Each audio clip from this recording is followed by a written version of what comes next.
आप सभी को मेरा नमस्ते। आज मैंने ये खुला प्लाजो बना के दिखाया आपको और पैंट स्टाइल में बनाया है। ये देखिए कितनी अच्छी फिटिंग आई है। ये मैंने कपड़ा बिछा लिया है, 2 इंच ले लिया है मैंने नीचे मुड़ाई का, और इनको 38 इंच तैयार चाहिए था तो मैंने 37 इंच ले लिया है। 1 इंच बेल्ट के उसमें एडजस्ट हो जाएगा। 37 इंच मैंने ले लिया है। मैं 3 ही नाप लेती हूँ, हिप, कमर और मोरी साइज। मैं थाई से नहीं लेती, कमर का नहीं लेती। ज़्यादातर लोग ऐसे ही लेते हैं, कमर और थाई के नाप से करते हैं। मैंने ये अब हिप्स का 4th निकाल लिया था। इनका हिप्स साइज़ था 38 और उसका मैंने 9.5 ले लिया था। और उसके बाद मैंने 1.5 इंच प्लस कर लिया था और ऐसे ही मैंने सेम ऊपर करा था। 1.5 इंच मैंने इसलिए प्लस करा था कि हम उधर की साइड से कट करेंगे तो आधा इंच सिलाई में चला जाएगा, नहीं मैं 1 ही इंच प्लस करती हूँ। और 1.5 इंच प्लस करने के बाद आगे मैंने 2.5 इंच पे निशान लगा लिया था। और ये मैंने 16 इंच ले लिया था। 15 इंच इसकी मोरी तैयार करनी थी मुझे, और उसके बाद मैंने सीधा निशान लगा लिया था ऊपर की गोलाई का, और ये सीधा निशान लगा लिया था। अब मैंने इसको कट कर दिया है। और अगर आपको फिर भी समझ ना आए तो मेरी लॉन्ग वीडियो पड़ी है मेरे चैनल पे, आप उनको देख सकते थे। ये दूसरी लाइन मैंने गलत मतलब तिरछी लगी थी, आप कंफ्यूज ना होना। अब मैंने फ्रंट पार्ट को पीछे के पार्ट पे सेम एज इट इज़ बिछा लिया है, और 2.5 इंच मैंने पीछे से अप कर दिया और 2 इंच इधर से बढ़ा दिया है। और ये जो बढ़ा हुआ एरिया है मैं नीचे तक नहीं ले जाऊँगी, कुछ दूरी तक रखूँगी, जो हमारा एक म्यानी का काम करेगा। जो हमें अलग से म्यानी लगानी पड़ती है ना, उसका काम ये मैं इसी के अंदर कर दिया है मैंने।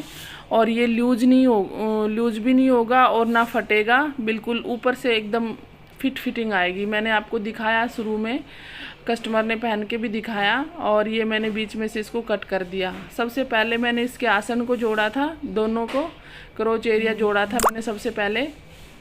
और इनके जोड़ने के बाद फिर मैंने इसकी वो लगाई थी, प्लिट्स लगाई थी। प्लिट्स ऐसे लगती है कि इसका जो हमने फ्रंट का जो हम फोल्ड करते हैं उसका आधा आता है ना, उसमें प्लिट्स लगती है और 5.5 नीचे तक जाती है। अब मैंने इसका क्रोच एरिया भी जोड़ लिया और मैंने प्लिट्स भी लगा ली। प्लिट्स लगाते हैं हम प्रेस की फिटिंग के लिए, प्रेस की लाइन आती है। और ये मैं आपको बता रही थी कि ये जो ये लाइन जो खिंची हुई है ना, इसका आधा होता है प्लिट्स का।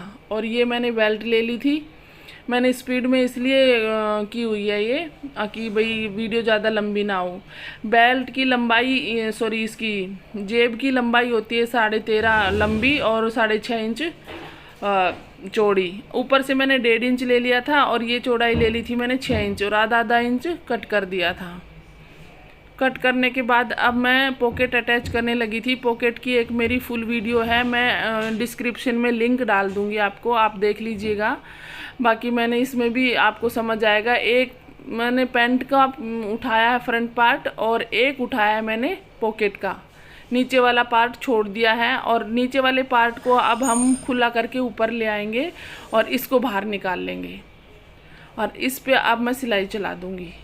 अब ये मैं पॉकेट लगा रही हूँ और यही मेरा तरीका है, मैं ऐसे ही लगाती हूँ, इससे गलत नहीं होता और बहुत अच्छी सी फिटिंग आती है इसकी, मतलब फिनिशिंग आती है बहुत अच्छे से। ये मैंने वहाँ तक सील दिया जहाँ तक हमने 6 इंच पे निशान लगाया था। सीलने के बाद अब मैं नीचे पैंट वाला कपड़ा भी कट कर लूँगी, और सॉरी पॉकेट वाला कपड़ा भी कट कर लूँगी और पैंट वाला भी। और अब मैं इसको एक प्रेस स्टिच लगाऊंगी पॉकेट की तरफ। ये मैं पॉकेट की तरफ लगा रही हूँ, पैंट की तरफ नहीं लगा रही। पॉकेट की तरफ लगाने के बाद अब मैं इसको सीधा करूँगी। सीधा करने के बाद ये दोनों कोने पकड़ूंगी, पॉकेट के जो कट करा था वो बाहर निकालूंगी और पॉकेट के साथ इसको अटैच करके एक सिलाई लगा दूंगी मैं। अब यहाँ पे मैं सिंगल पार्ट के साथ अटैच कर रही हूँ। अब मैंने सिलाई लगा दी है पॉकेट की और अच्छे से लग गई है। ये देखिए मैं हाथ डाल के भी दिखाऊंगी, अच्छे से लग गई है। 6 इंच में ये खूब अच्छे से आ रही है, लंबी चौड़ी है पॉकेट हमारी। और अब मैं बैक पार्ट को उठाया था मैंने, अब इसके साथ मैं अटैच करूँगी इसको पॉकेट के साथ। अब हम पॉकेट को अंदर करते हुए, पॉकेट को नहीं सील देना है, पॉकेट को हम अंदर करते हुए सिलाई लगाएंगे बैक पार्ट के साथ। ये देखिए मैंने पॉकेट को अंदर कर दिया और या जहाँ से वो हुआ था वहाँ से पक्का कर दिया, जहाँ से पॉकेट शुरू हुई थी वहाँ से मैंने पक्का कर दिया है और नीचे तक ये सिलाई ले आई हूँ मैं। तो दूसरी तरफ भी मैं ऐसे ही सीधी सिलाई लेके बंद कर दिया। अब ये हमारा वैसे तैयार हो गया। अब हमें इसमें बेल्ट लगानी है। अब मैं पॉकेट को एक बार इसके साथ अटैच करने लगी थी, वही इधर उधर ना हो। और ये कपड़ा लिया मैंने बेल्ट का, ये 4.5 इंच चौड़ा है मेरा, और बैक से मैंने इसको लगाना शुरू करा था थोड़ा सा छोड़ के। अब आगे मैं आपको बताऊंगी, ये मैंने थोड़ा छोड़ा था, अब हम वहीं पहुंच गए हैं। अब मैं इसको गोल लगाना बता रही हूँ मैं आपको, क्योंकि मैं लास्टिक में गोल लगाती हूँ, बड़ी स्मूथ लास्टिक लगती है, अच्छे से लगती है। अब मैंने ये जहाँ पे ये हो रहा था वहाँ पे निशान लगा के और अब मैं इसको सील लूँगी। ये मैंने इसको सीला है। सीलने के बाद फिर मैं इसको गोली अटैच कर लूँगी प्रेस स्टिच लगा के। अब मैं इसको प्रेस स्टिच लगा रही हूँ और गोली अटैच कर लूँगी मैं इसको। गोल अटैच करने के बाद फिर मैं लास्टिक पे आऊँगी। ये मैं गोल अटैच कर रही हूँ, पूरे पे गोल अटैच हो गया। ये बंद, जैसे हमारी बंद बाजू लगती है ना, ऐसे मैंने बेल्ट के कपड़े को गोल अटैच कराया है।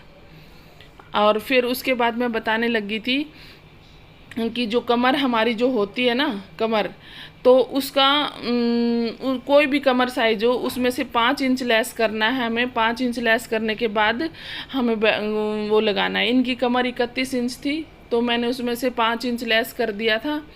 तो अब हमारा 26 इंच पे मैंने निशान लगा के और लास्टिक लगाना शुरू कर दिया था। और लास्टिक को आपको कट नहीं करना है, उस 25 इंच पे निशान लगा के आपको कट नहीं करना, छोड़ देना है, क्योंकि वो नेफे की तरह आपको इजी लगाना होगा।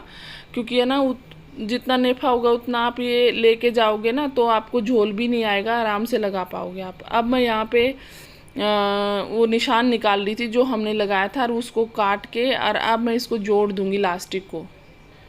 जोड़ने के बाद अब मैं इसको चौड़ा करके फैला के, ताकि ये चुभे नहीं, एक जगह इकट्ठा मोटा सा ना लगे, और फैला के एक सिलाई चला दूंगी मैं।